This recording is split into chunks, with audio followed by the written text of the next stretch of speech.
After a lengthy hiatus, we are back and with a new series for The Crux of the Matter, culturally relevant movie reviews. I'm Landen Connor. And I'm Riley Stansberry. And this is a critique of The Shift, the first original film produced by Angel Studios, the creators of the global sensation The Chosen. On Rotten Tomatoes, The Shift currently has a 40% critic tomato meter and 87% audience score. And I think, as many people have noticed in recent years, it's actually a good sign that it's a pretty important, relevant film when there is a massive divide between critics and the audience. I don't know how many times we've seen recent films have that divide. Are you telling me the critics were wrong about Captain Marvel? I can't believe it. Just because it had like a 12% audience review, that doesn't mean it was a bad movie. You know, you can't trust an audience. It's not like the customer's always right. It's the audience is always wrong. Yeah. Right? Yes. So we are here today. You, if you've listened to Crux of the Matter, probably know our original biases towards the film. And so first I want to say we are trying to be as honest as possible with this film. We, like any other teenage young men, we want entertainment. We don't want this preachy sermon when we go to the theaters. And we do like that this can be a medium to get the Bible out to people who might not be willing to go to church or might not be willing to go watch some sort of sermon online. So this is the question, are Christian films entering a new generation? And is The Shift one of these films? I think the success of The Chosen has established Angel Studios as a force to be reckoned with. It was the largest crowd-funded film series ever.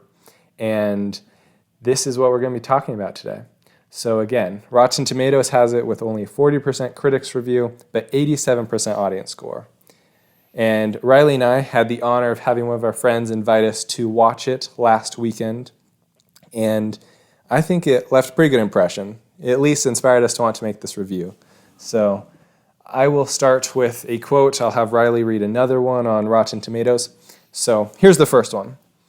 Bruce Heasley first made The Shift as a 21-minute short, and there's just enough here to support a feature.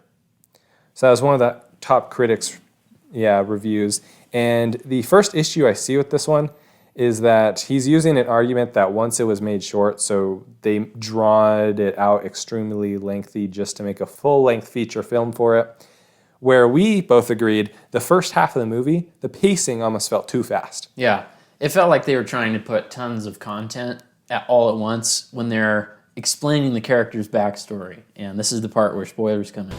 Caution! The following movie review contains spoilers for the 2023 PG-13 movie, The Shift. You've been warned. Kevin, because he's, you're introduced to the character right in the beginning. There's a voiceover. He's not in his world. And then there's like some flashback to, what his life was like before. He meets this great lady.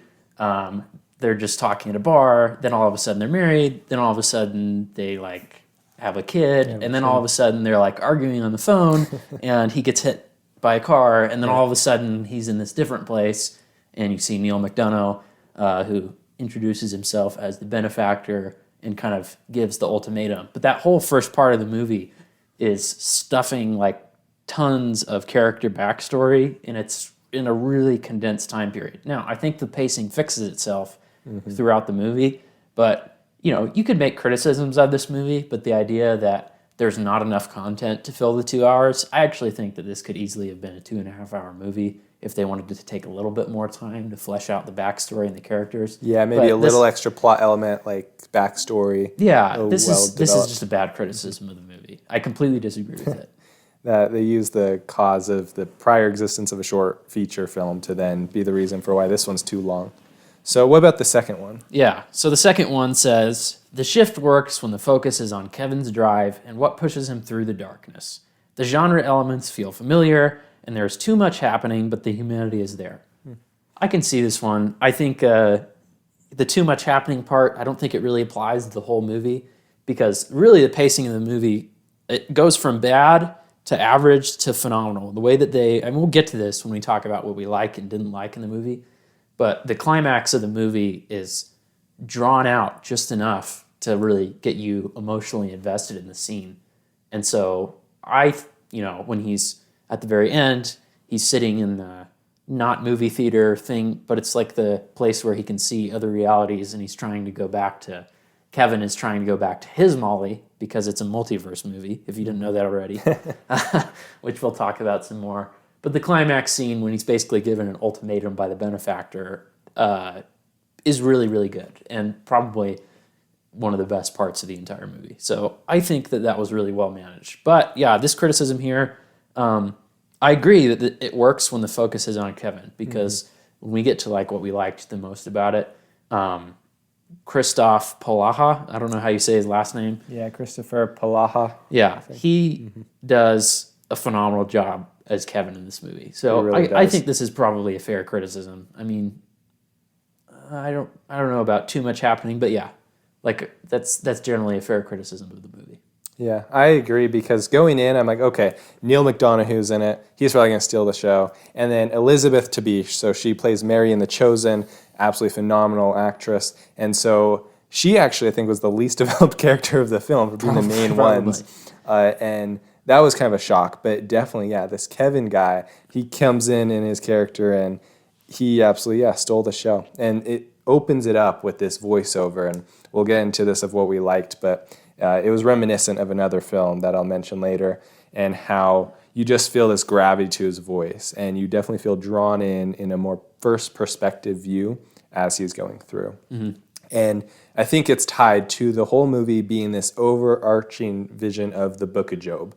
And so the third quote from Rotten Tomatoes says, "It's a dystopian yarn reimagining the Book of Job in flawed but fascinating ways."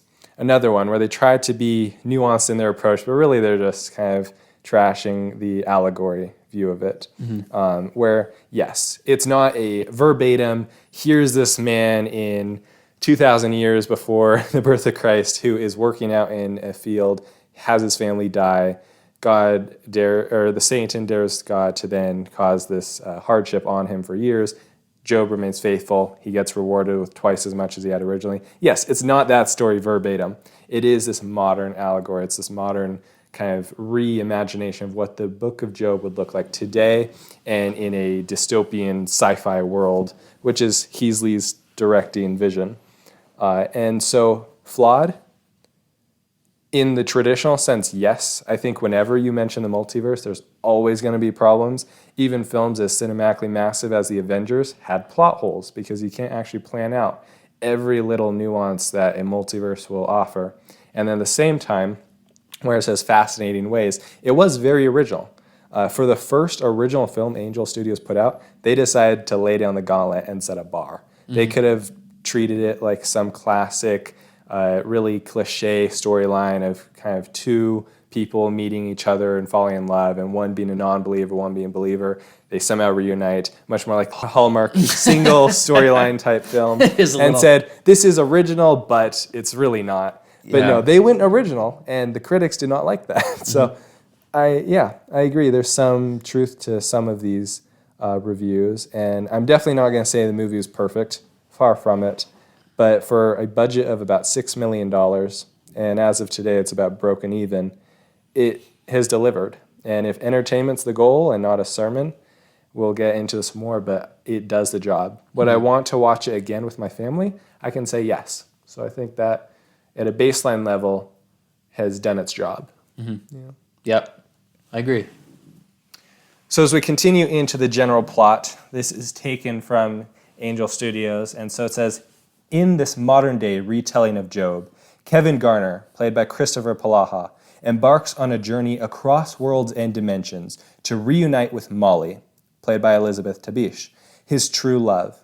The narrative unfolds as a dystopian drama and sci-fi thriller where a mysterious adversary, the benefactor, played by Neil McDonaghu, disrupts Kevin's reality. Faced with infinite worlds and impossible choices, Kevin must navigate through an alternate reality, resisting the benefactor's tempting offer of wealth and power. As survival hangs in the balance, Kevin fights to return to the familiar world he cherishes and the woman he loves. Going in, I had really, besides seeing the trailer, no idea what the film was going to be about. Yeah. I think we discussed earlier, the advertising was just not there. You listeners, this might be your first time hearing about it. That's true.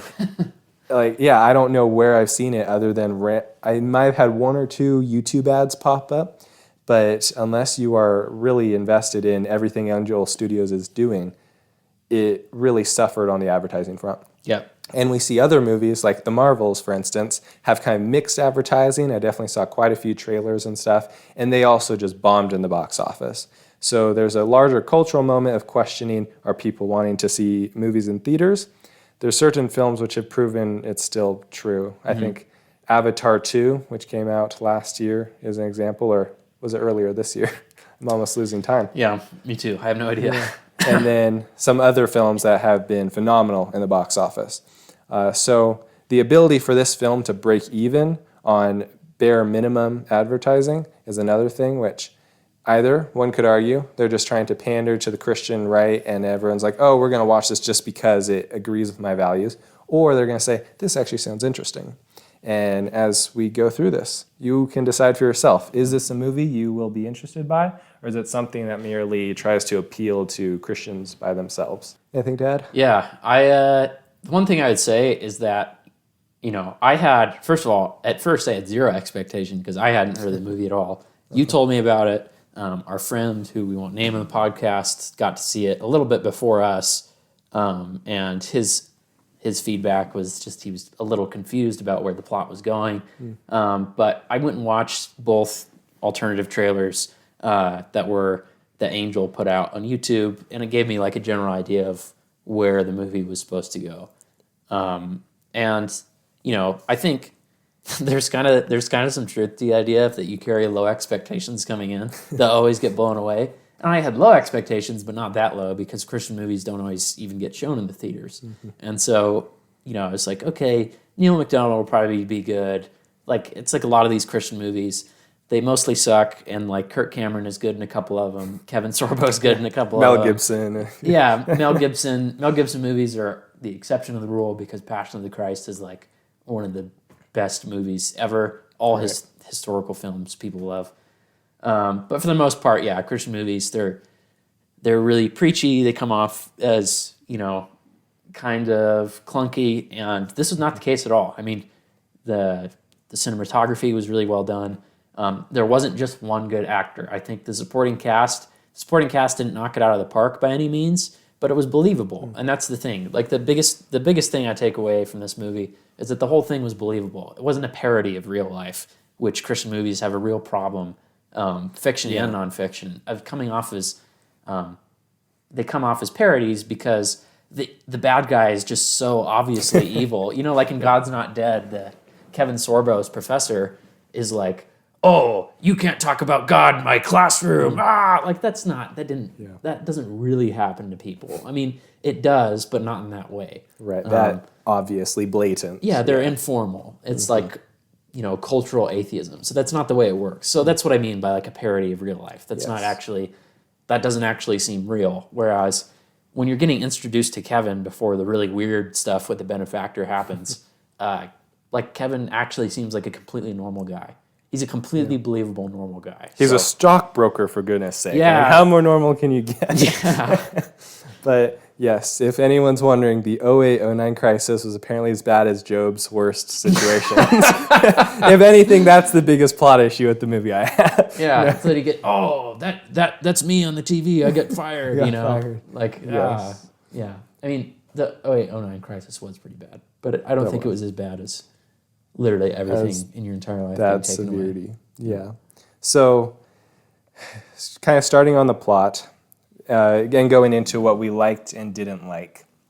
It starts out with this overall color scheme and the music selection, I think kind of meta to the film itself, was really well done. Angel Studios with The Chosen, I know specifically, the music selection is something they know its significance and they focus on heavily. The music made you feel something in this film, even when maybe the acting wasn't absolutely A tier or the logical progression of this plot line wasn't following completely, you at least still felt in the movie. For, I'd say, 80 to 90% of it, especially adding up to the climax and the beginning with his voiceover. Again, who they cast for Kevin with his voice, you just felt this gravity of the film, and that he was someone lost in another reality wanting to go home. And there's something which, again, that hero's journey in a really cool way, it almost played off just a very traditional hero's journey and then incorporated all these weird plot elements that some of them I fault with, others I really enjoyed. So I'm curious if you thought the music, the actors, anything else was really just stood out to you. I mean, yeah, like you were saying, Christoph Polaha, like you said, you know, you really loved his voice. I thought that the way he sold, because he kind of goes from a normal guy to like after he escapes the benefactor, he's like being looked for by the benefactor's government in this dystopian alternate Earth where the benefactor has taken over. And he's a completely believable action, like normal guy turned action hero. That's a trope that we see over and over again in cinema. And sometimes it's really poorly done. But I think it's really well done. It's like Bob Odenkirk in Nobody. One of the coolest fight scenes I've ever seen on YouTube, where he beats everyone up on a bus. John Wick I wouldn't 2.0. quite say he's good as John Wick, but John Wick is also like never talks, and there's a lot of dialogue going on in this movie. So he's more similar to like Jason Statham or something. But he's a completely believable action hero, which is a hard thing to sell. Like you're Neil McDonough like is the headliner in the movie posters, but Kevin's the main character, and for it to be kind of this actor who I'm not familiar with at all, never seen him in anything else, never heard his voice in anything else, he sells it very, very well. So to me, he was the highlight of the movie. The music, I don't think the music like blew me away. It wasn't like me and you watched Mission Impossible: Dead Reckoning earlier this year, part 1, because part 2 is not out yet. And the music in that movie was phenomenal. I really liked the music in that movie. But the music in this movie was really well done, especially because they have to put in Christian movies, they have to do some Newsboys thing just randomly thrown in. And they were not doing that. Again, this movie, even though it's not like an all-time great movie or anything, and we can definitely like pick issues with it, it is head and shoulders above a lot of Christian movies. Like, and that's a real accomplishment. So Yeah. I think if the priority of the film was bringing entertainment into the Christian zeitgeist of culture and whatnot, they sound like they're doing it well right now. And so focusing specifically on likes or dislikes, what do you want to cover first? Do you want to go back and forth, likes and dislikes? I'll or just go back and focus? forth. I think I'll go with one of the things I really liked from this movie. Neil McDonough's take on the benefactor, who's sort of the allegorical character for Satan, because this is sort of an allegory of Job. Also, before we get to that, actually, the allegory does not, I don't know if you felt this way, the allegory does not hit you over the top of the head, which is fine to do sometimes. I'm a well-known fan of C.S. Lewis. I like being hit over the head with allegory sometimes, which he can be more subtle too, but that's another conversation for another day.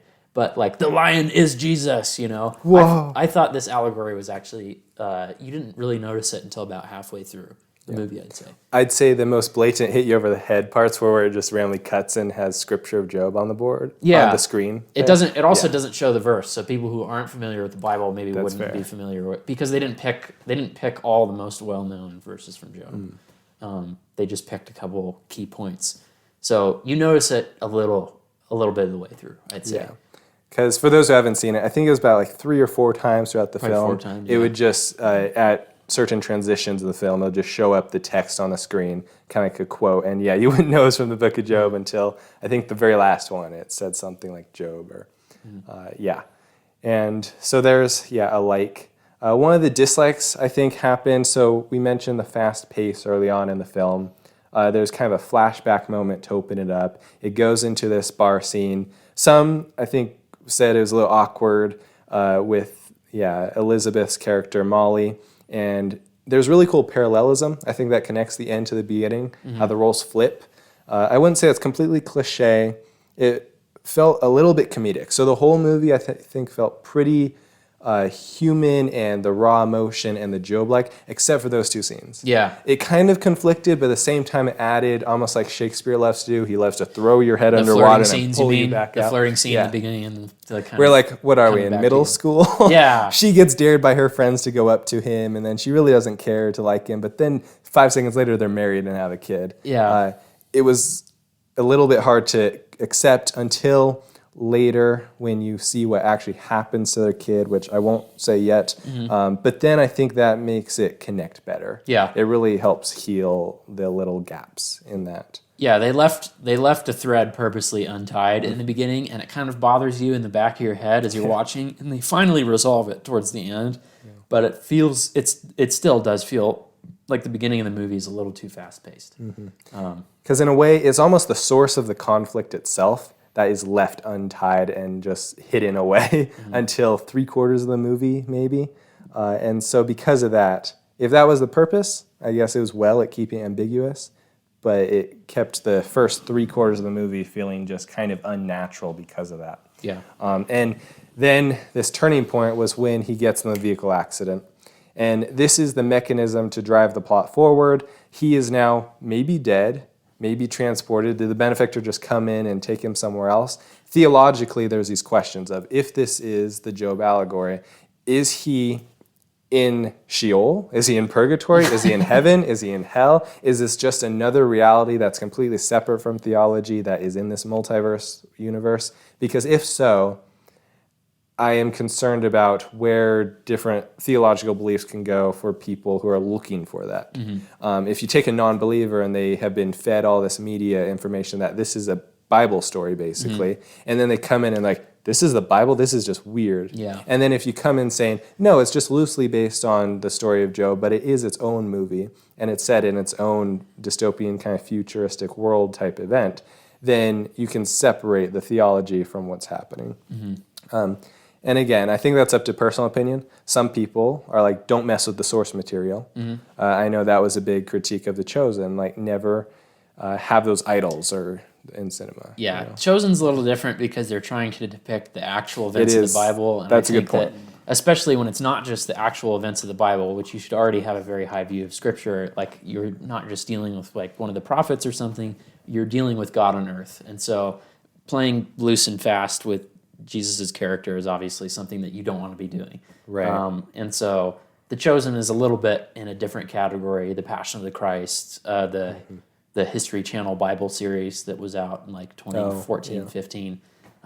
Those things, like they do have a little bit higher More level of significance, accuracy. Or if you're dealing with like a historical movie, like you're not just trying to do a historical spoof. This is one thing that the Napoleon movie, haven't seen it yet, but I've seen that what I've heard, Yeah. it is not historically true. Yeah, they didn't even really. It's not that it's like not perfectly historically accurate. It's that it purposely drama. casts aside a lot of historical significance. Fallacy which is not of what you want to be omission. doing. Yeah, yeah. With this movie, though, with being allegorical, you do get to play a little bit loose and fast with the rules, and so it does feel like the car accident thing because it's just building up with a bunch of normal life. You know, he meets this lady. They get together. You can see him. He's working in this new office job. Like later in the future, you can see in the morning he's pouring his cup of coffee. He looks kind of haggard. He's not like as jovial with his wife as he was when they were dating, like literally like 3 minutes before. Right? You're like, wow, that's jarring. Yeah, and that was kind of weird. And you're like, what's happening? And then he gets a talk from his boss, who is like this man who is obviously doesn't deserve to be an authority over anyone. He's kind of And he holds resentment about the 08-09 crash. Yeah, you're supposed to not like this guy, Yeah. and you can tell that you're not supposed to like him. And he's just frustrated coming out of this meeting. He's in the middle of talking to his wife when he's in his car on the way home from this meeting, and he's like, "How am I supposed to do blah blah blah when I'm working, 12 hours a day or whatever? I don't know how long it was." Yeah. And then he's yelling at his wife, and then all of a sudden you see the semi truck coming, and boom, it hits him. And then that's like the transition. And finally, after that point, like it feels confusing, but immediately after the benefactor is introduced, like when he's like awake and he's got all these cuts in his head, he has the exact same like bandage patch on his head as John Wick, by the way. Like the exact Inspiration. same. I noticed that immediately. But he's like all beat up. He's got these bandages and cuts and bruises. And the benefactor guy, who you don't know who he is yet, he's like, "Hey, are you okay, man? Are you okay?" And then the plot sort of starts to progress. So I do feel like the car accident part was a little rushed, but it fits. Like as soon as the background comes in afterward, it fits. So yeah, it was kind of a little rushed part of the plot, and you could quibble with it, but it wasn't a massive issue. Yeah. In a weird way of flipping, do the ends justify the means? It's like, do the means justify the end here? Yeah. It builds up to where they wanted to take the film. But again, it's that first, 20 to 40 minutes of the film that you might come in and kind of be like, what am I watching? And I'd say it gets better from there. Yeah. If that's what you're going for. If you are someone who likes a good dystopian film and something that wants to make you think and enjoy yourself, then I think this film is for you with that. The next positive thing, I'll let Riley tick off with Sean Astin's character. Oh yeah. Well, I was going to hit really quickly because we did mention Neil McDonough, and I didn't get to finish this briefly. point because I sidetracked myself, which I do all the time. But Neil McDonough's take on the benefactor, he's the allegorical character for Satan. And, in Christian movies, they don't always introduce the big bad guy, but when they do, it's cartoonishly evil. Like, I hate puppies, flowers are bad, there's nothing beautiful, I'm just totally evil, and also there's no reason. Mr. Evil. Yeah, there's no, Dr. Evil, exactly. Yeah, that's his name. Mr. Evil. He's not a doctor. I didn't go to 4 years of evil school to be called Mr. Evil. Yeah, but like Christian movie characters are always like parodies of evil. Like they're so over the top ridiculous that it works when it's like VeggieTales or something for your little, your 4, 5, 6-year-old kids. But when you're dealing with serious adult media, it gets kind of tiresome. And I think that, or it's like even with I already forgot the name of it. It's so forgettable. But even with that movie about the firemen. Oh, Fireproof. Yes, thank you. Yeah. There's like one of his coworkers is like kind of a bad guy, I guess. And he's like, he's just generally unpleasant for no reason at all. And they never explore it for any reason. And so that is a very tired trope in Christian movies that needs to die. And this movie kills it. Because Neil McDonough is not ridiculously over-the-top evil. But when he's first getting introduced, he just seems like some guy who's helping Kevin get out of the car accident. And then he takes him in. He's like, let's go get some lunch. And they go in this cafe, and you can tell, like, kind of there's this building existential dread.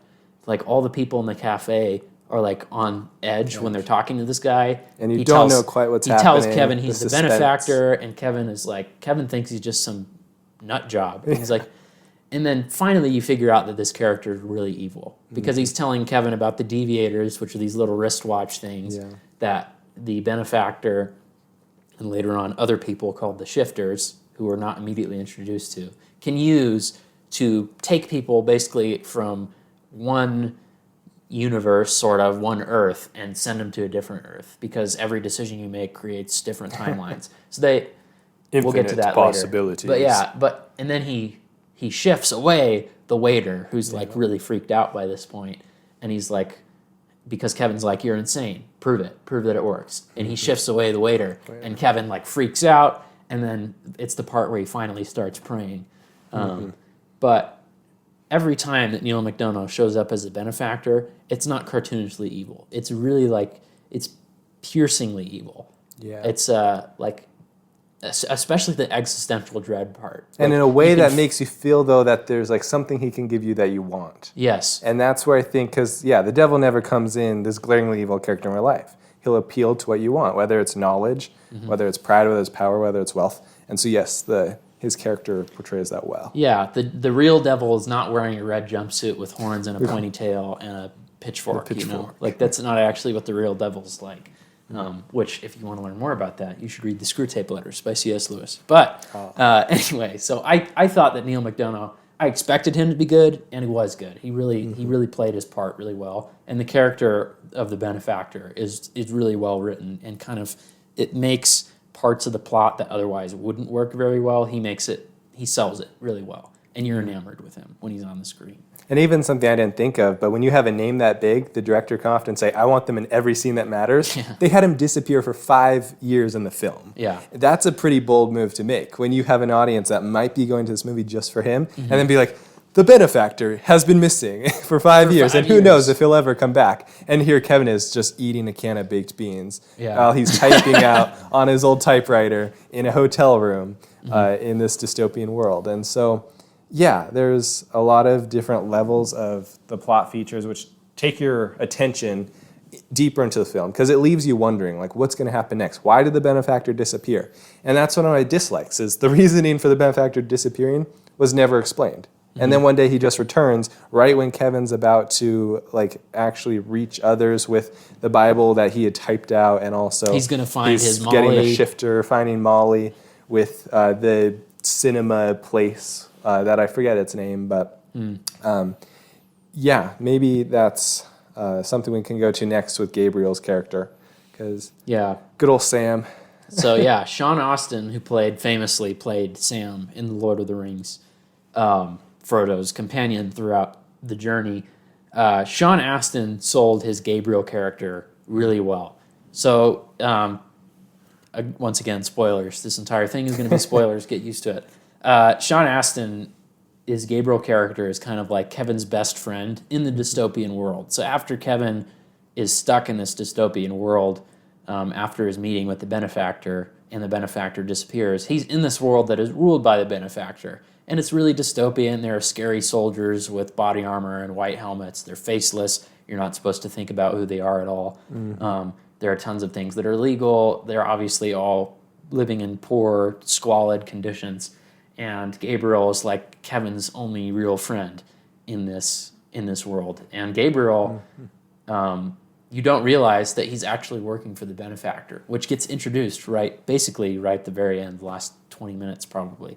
And you cannot tell at all. He's not playing like the cheery best friend Sam, but he is playing like a realist, friend who has your back, but also is like, you should probably not be so risky.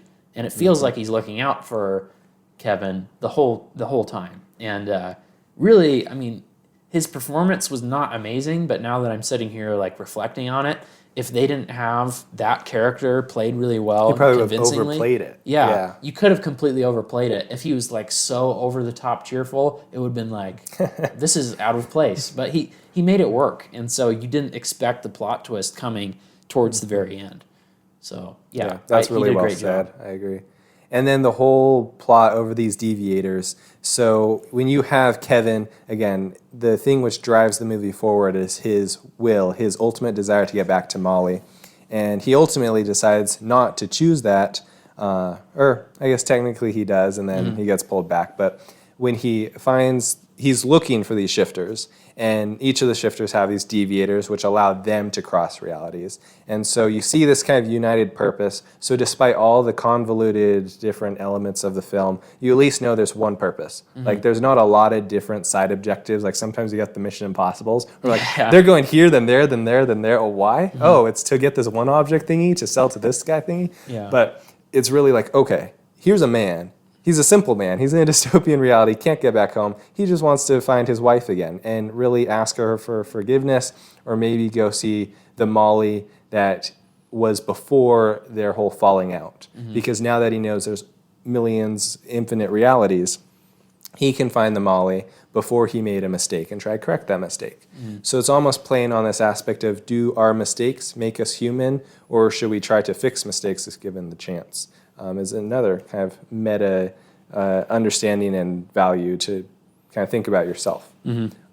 But as we get towards the end, we see that for a multiverse movie, Riley mentioned a great point earlier where he said it doesn't fall into the multiverse cliches. We often see this doppelganger thing where it's like, no, you can't come into your past self or your former self or your doppelganger in another reality, because that will just ruin the time-space continuum. Yeah. And that's, I guess, more time travel in multiverse. But in different aspects of it, you can often miss the humanity for the extravaganza of like, ooh, multiverse. This sounds so fascinating. And now we've been beating a dead horse, basically. Well, with yeah, that. it's like every movie genre has moved toward this multiverse thing, and really it's so that they never have to kill off characters. And they're doing kind of creepy stuff now. Like in the Flash movie, apparently they brought back the guy who was Superman in like the 70s, 80s. I can't remember his name. Because Dean Cain wasn't in it, or Brandon Ruth. It was the movie Superman. Because Christopher Reeves was not. Reeves. No, they put a CGI Christopher Reeves in the Flash movie. There's like a it was like an end credit scene or something. But if they're gonna it was already creepy when they did it with Carrie Fisher in Star Wars. I wasn't a fan of that, and now they're gonna do this multiverse thing. Is basically one way for these companies to make money off of someone's name, image, and likeness forever, which is a terrible idea. Like it is the worst idea ever. So I'm glad that it didn't play into that trope. Mm-hmm. It didn't play into explaining how the multiverse works, because there's always a scene in one of these multiverse time travel, these sorts of movies, where they have to explain how everything works in the background, and the multiverse Have is that in one guy danger. who's the resident genius on multiverse theories. Yeah, and it's just They like, didn't have oh, that. who's this random scientist guy who's never been in any movies in our franchise, and now he knows everything about the multiverse, and we're meeting him for the first time. We just have to trust him and follow him.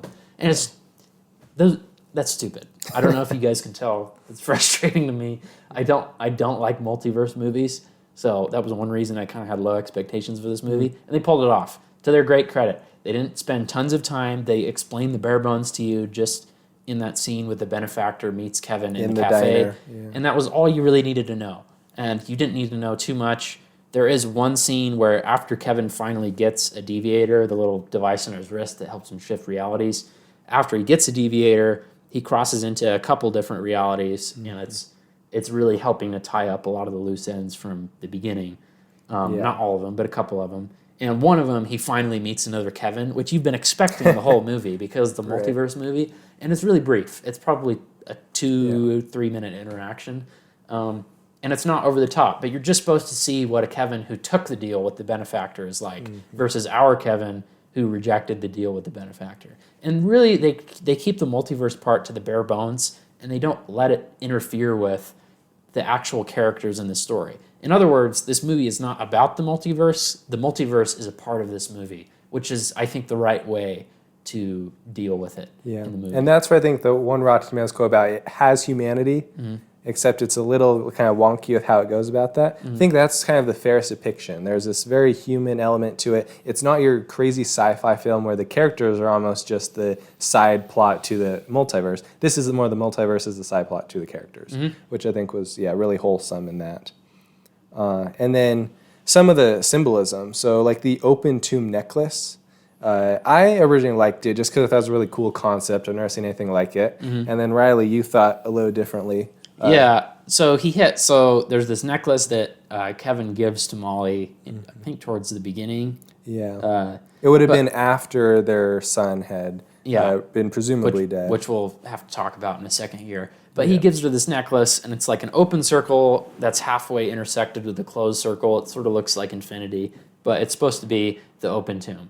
And then later, there's another scene where he's explaining his tattoo of the open tomb to, I think, his neighbor, who Paris Patel plays. I Yeah, can't remember Matthew in The Chosen. Yeah, and that's fine. There's only a few parts in the movie that come off as preachy, like because it is supposed to be an allegory. I think it's totally fine, but it's the only part of the movie that comes off as like really explicit. And I think it sort of depends. If you take your unbelieving friend, they might roll their eyes at that part. They might not. It didn't bother me that much, but in trying to be critical of the movie, like this is the one part that could maybe be a little preachy. See how the whole feels movie targeting. writ large, not preachy at all. It's trying to tell you a story, not teach you a lesson. That's what I'd say. Yeah. And teaches different lessons than your typical ones you'd expect. Yeah.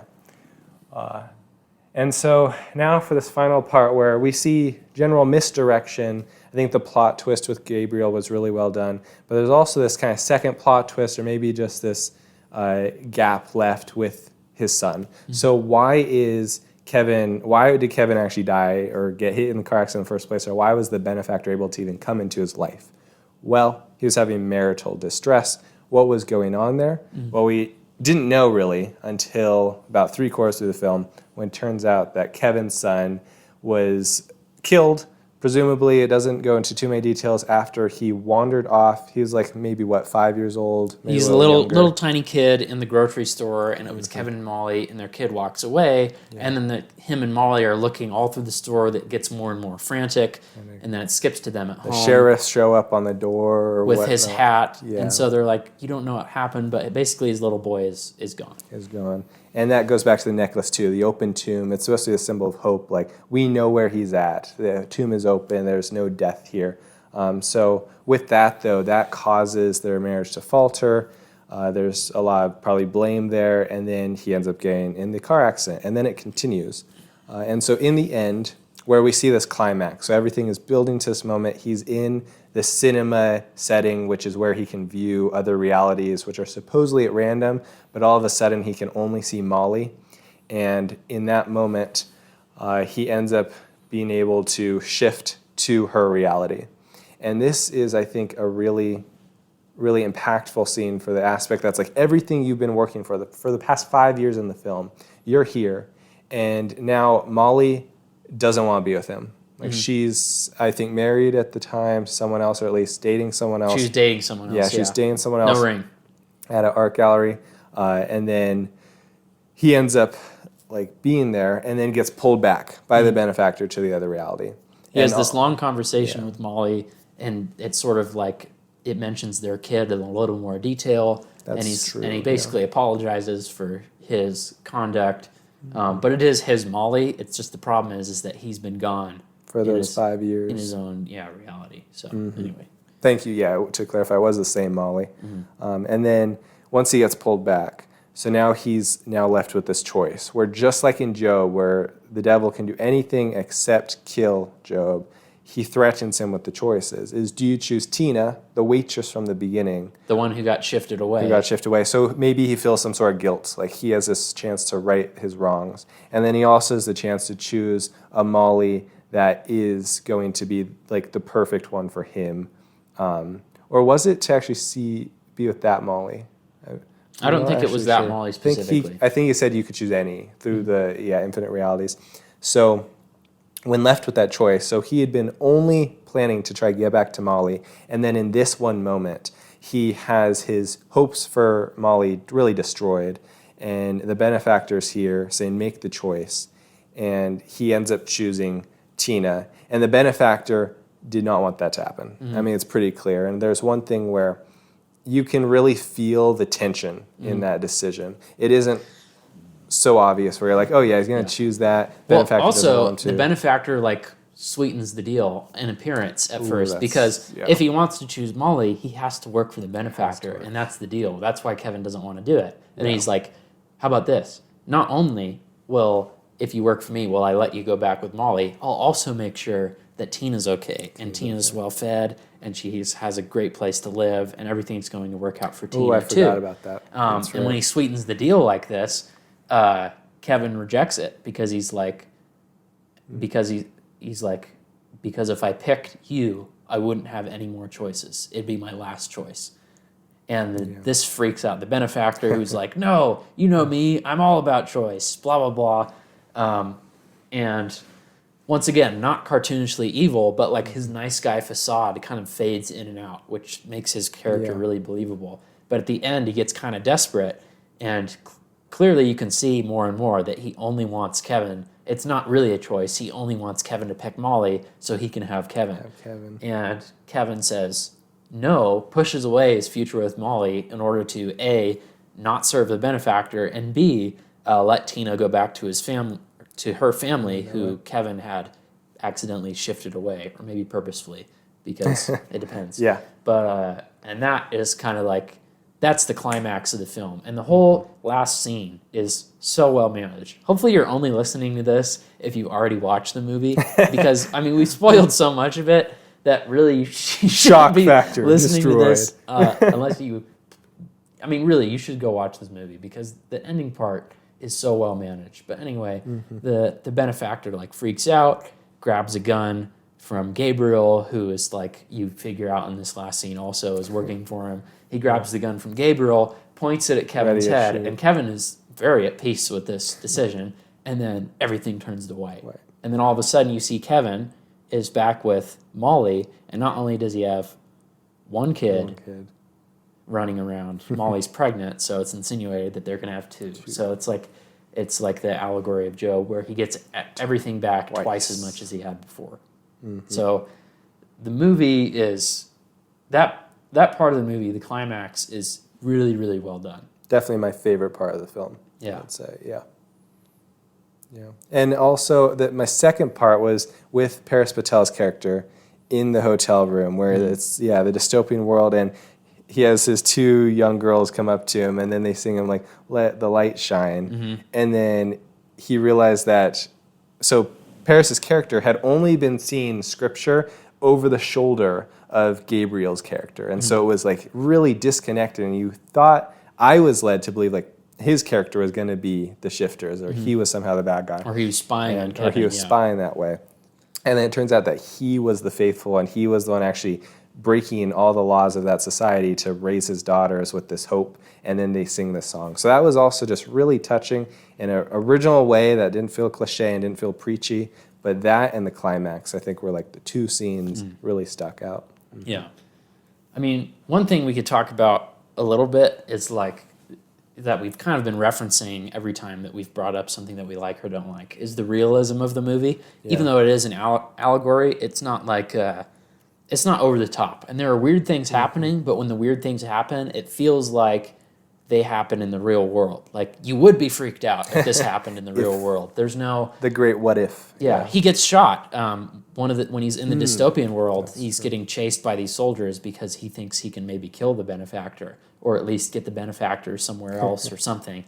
And the benefactor shifts him in and out of his room. And when he charges out of the room through the door, he gets shifted right back into the street where the benefactor is in the cafe and the soldiers are pursuing him. And he gets shot, like right kind of out through the outside of his bicep. And he's like, you can clearly see he's in pain and can't manage his arm for like, a good amount of the movie. It's not like the invulnerable hero.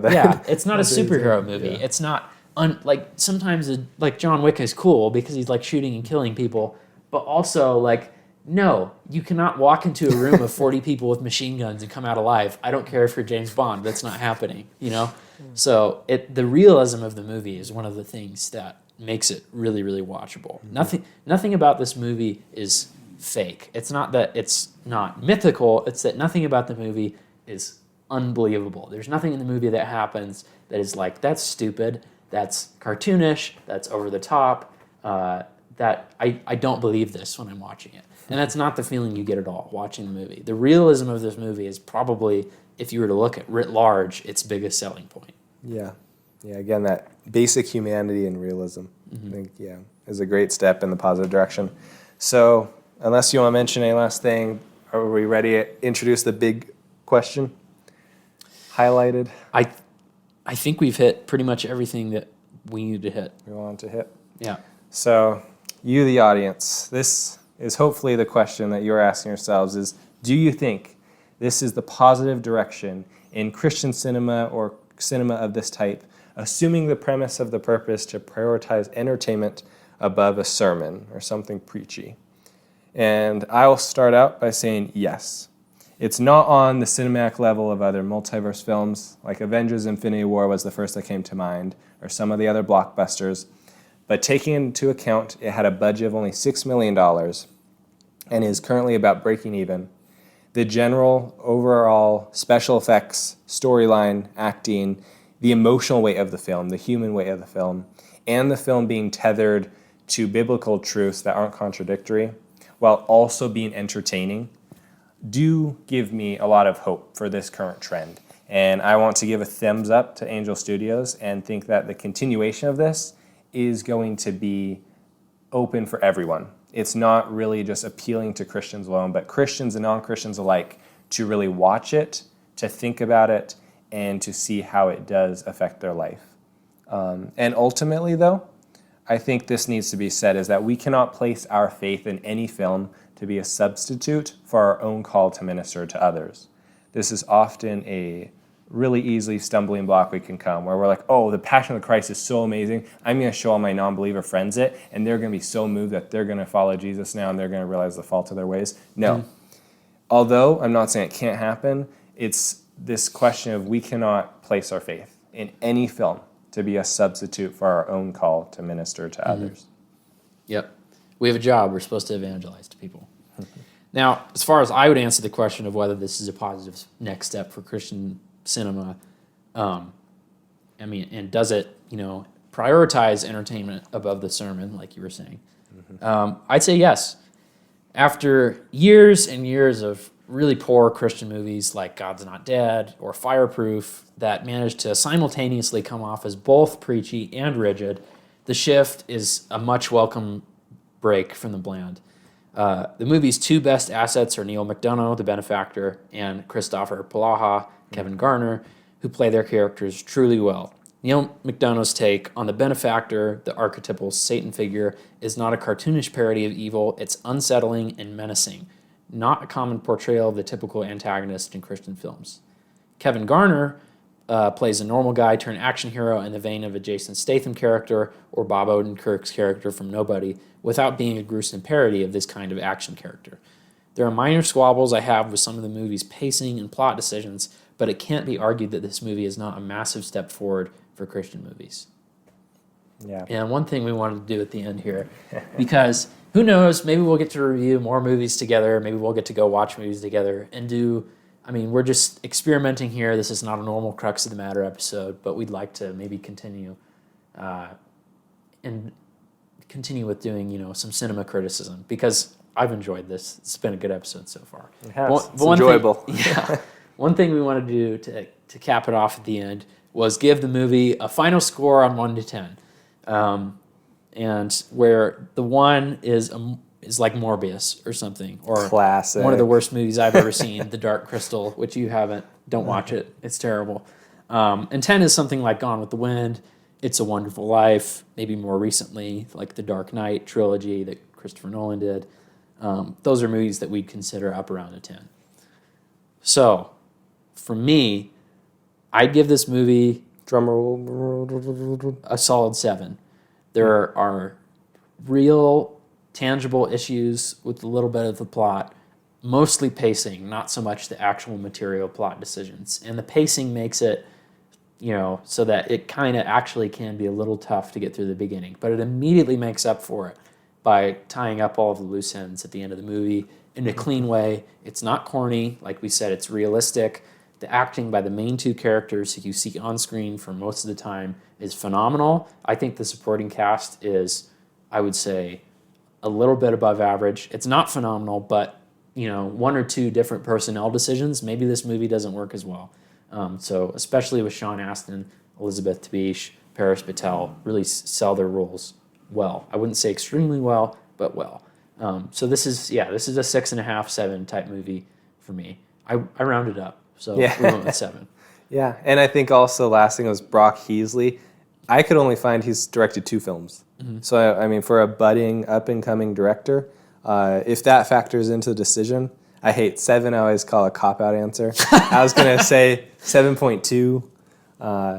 Yeah, and I'll stick with that. Locked in 7.2. Mm-hmm. I think for all the similar reasons as Riley, we view films very similarly with how we enjoy them. I like leaving...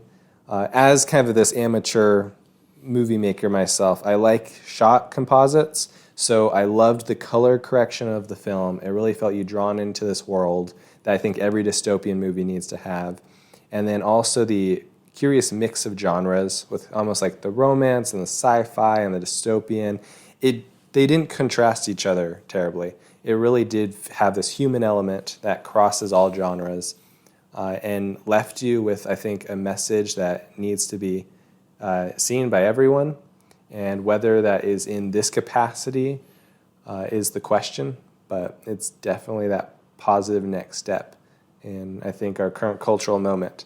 So for cultural relative films, when we see movies like The Marvels tank at the box office, because perhaps they're just completely disconnected from the culture and reality, to this film, which might be very much slanted in one current demographic or targeting certain people, does have this human aspect to it that I think people should realize does have some weight that plays out in our own lives. Yeah, and this has always been a long-running debate with Christian media, is should you watch it because it's Christian and you're trying to support other Christian creators over sort of our secular culture, which obviously in many cases does not value Christian values in the same way as we do, or should we watch it because it's good and because it puts out some level of entertainment that, that it actually fulfills its role. It's a movie, so you're supposed to sit down and be entertained.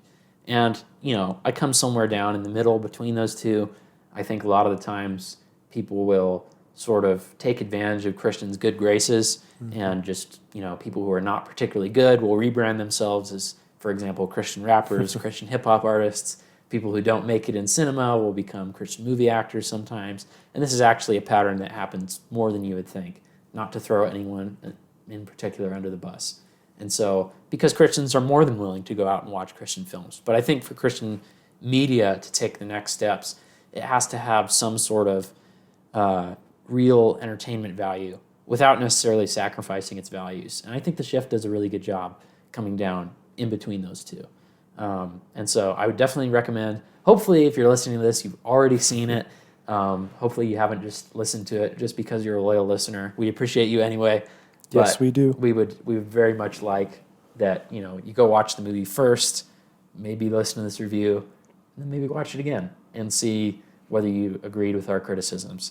And as always, if you have watched it or if you're planning on watching it, email us at cruxofthematterpodcast@gmail.com to share your thoughts if you think we missed anything, or if you have other films that you'd like us to review.